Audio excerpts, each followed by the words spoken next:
Hi guys, I'm Mentor Mark and today we're going to learn about the basic concept of word problems. These are a crucial aspect ng college entrance exams because they test two skills. Una, yung ability mo to understand a situation or scenario, tapos yung ability mo to use math to solve it. So we will be tackling yung step-by-step approach sa mga word problems and syempre hindi mawawala yung mga practice problems sa dulo ng video na to. So, let's dive right in. Meron tayong 4-step framework sa pag-approach ng word problems. Una, being able to read and identify the scenario. Kasi syempre, kailangan malaman kung ano yung mga pinag-uusapan. Ano ba yung mga variables na i-discuss at kailangan natin pag-focusan dun sa question. Number 2, write word equations based on the relationships. Once na identify mo na yung mga variables, kung ano yung pinag-uusapan, syempre, paano sila related sa isa't isa? And yung important step dito is being able to turn these words, yung phrases, into meaningful equations.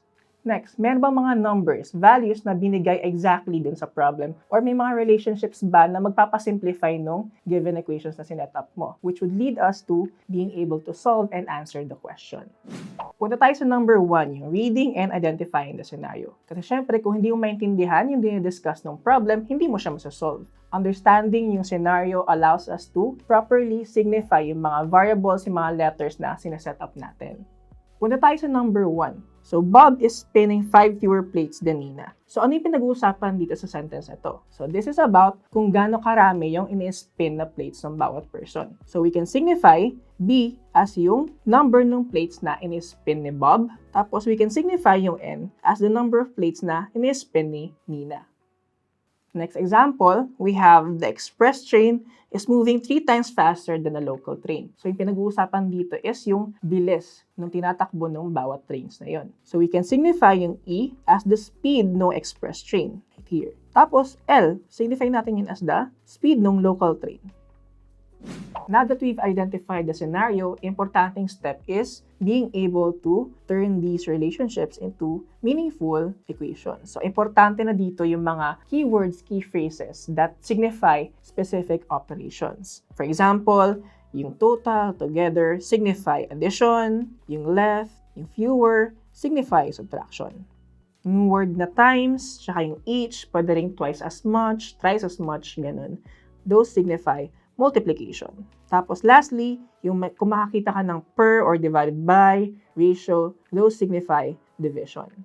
Try natin balikan yung examples kanina. So we have Bob spinning 5 fewer plates than Nina. And na-establish natin na B and N yung variables relating to the number of plates na hawak nila. Ngayon, paano natin i-turn to into a word equation? So, sabi dito, whatever, kung gaano karami man yung number of plates na hawak ni Nina, bawasan natin ng 5 yun. Kasi ayun yung number of plates na hawak ni Bob. Kung gaano karami yung hawak ni Nina, Bob is spinning 5 fewer plates than that. So, meron tayong B equals N minus 5. Additionally, nakikita nyo na yung clue word natin for equals is always is. So, laging tatandaan nyo yan. That is your marker na gagamit ka ng equal sign. Next example, na-establish natin na E and L yung speed ng express and local train respectively. So, paano sila related sa isa't isa? Meron tayong clue word na 3 times faster.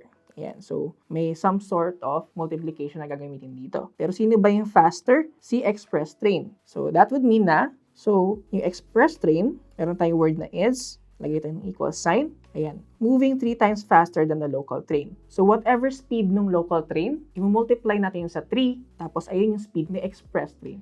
So, that is 3 times L or 3L lang siya.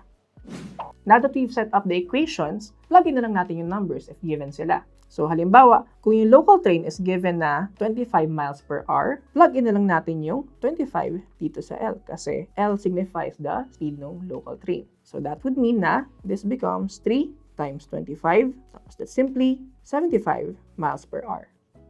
Siyempre, huwag natin kakalimutan na i-solve at answer specifically yung question na tinatanong. So for this one, tinatanong daw, ano ba yung difference in speed between the express and local trains? So na-set up na natin na express train is 75 miles per hour, tapos si local train ay 25 miles per hour. So kukunin natin yung difference, so that is E minus L, which is just 75 minus 25 or 50 miles per hour. Now na naturo ko na sa inyo yung basic approach sa word problems, let's do some applications. Specifically, tackle natin yung age, price, tsaka rate of word problems. But before that, i-modify natin yung 4-step framework natin. Naglagay ako ng unang step, which is what is being asked. Importante ito kasi magkakaroon tayo ng idea kung ano ba yung mga variables or relationships that we need to look for. Kasi may mga details sa word problems, sa sentences, ganun, na hindi naman nag-matter talaga to actually solve the problem. So, importante na basahin niyo muna yung tanong bago i-read yung scenario natin. Tapos, the rest just follows as normally. So, unahin natin yung age problem. So, skim lang tayo. Tapos, proceed tayo sa question. How old are they now? Sino yung they? Si John and Mary. So, ang tanong dito is yung present age nilang dalawa. So, we can signify a starting variable, ayan, J, yung John's present age, tapos Mary's present age as M.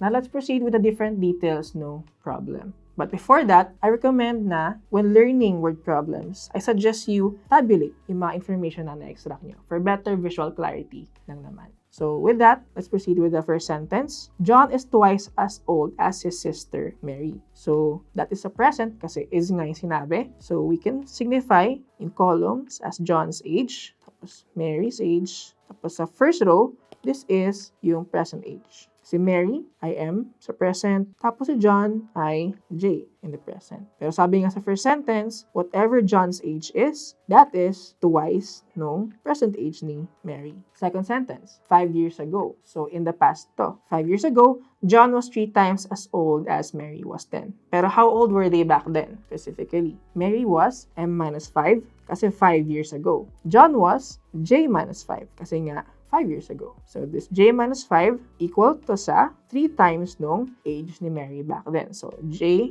minus 5 equals 3 times the quantity M minus 5. So, to clarify, itong 3 times M minus 5 galing to sa sentence na to. 3 times as old as Mary back then. Now that we've tabulated yung information natin, solve na natin yung problem. So, focus tayo sa equation na to. So, this is J minus 5 equals to, distribute na natin yung 3. Ayan, distribute natin siya. So, this becomes 3 times M minus 3 times 5, that is 15.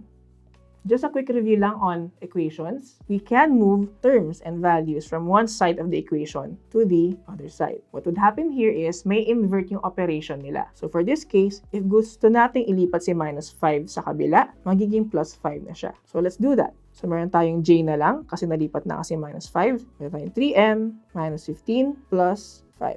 This simplifies to J equals 3M minus 10. Pero, going back, alam natin na J equals 2M. So, whatever J is, pwede natin siyang i-replace ng 2M. Plug in natin yung 2M na to dito sa J na to. What would happen? So, that becomes 2M equals 3M minus 10. Gusto kong ilipat si 2M sa other side ng equation, tapos si minus 10 sa other side ng equation. So, ang mangyayari dito ay minus 10 becomes plus 10 or 10 na lang equal to 3M. Tapos ito, since positive siya dito, magiging minus 2M na siya. Meron tayong M, 3M minus 2M, that is M. So, ayan, M equals 10. So, nahanap natin yung M. Ano naman yung age ni John? Since John is twice ni M, so that is just 2 times, ano ba yung value ng M? That's 10. So, John equals 20 years old. So, to answer the question, Mary is 10, tapos John is 20 years old.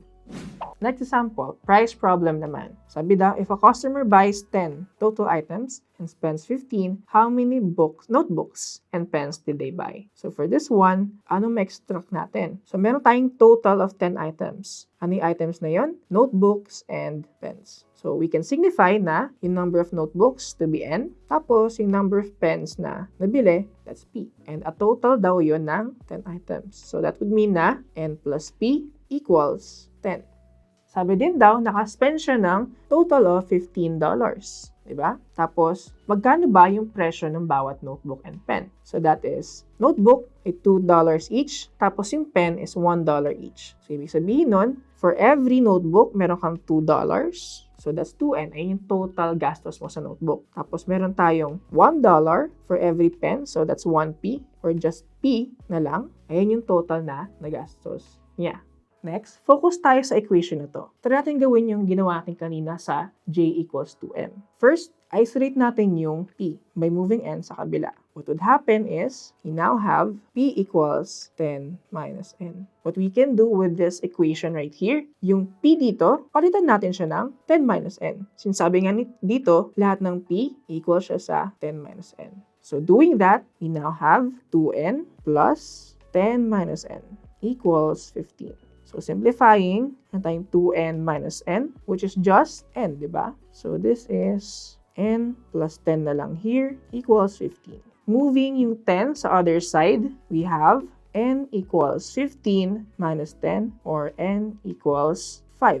So how many yung binili nilang notebook at pen? For the notebook, nabili niya ay 5. Since 5 yung nabili natin notebook, yung pen natin, that is equal to 10 minus 5. So 5 din yung nabili niyang pen.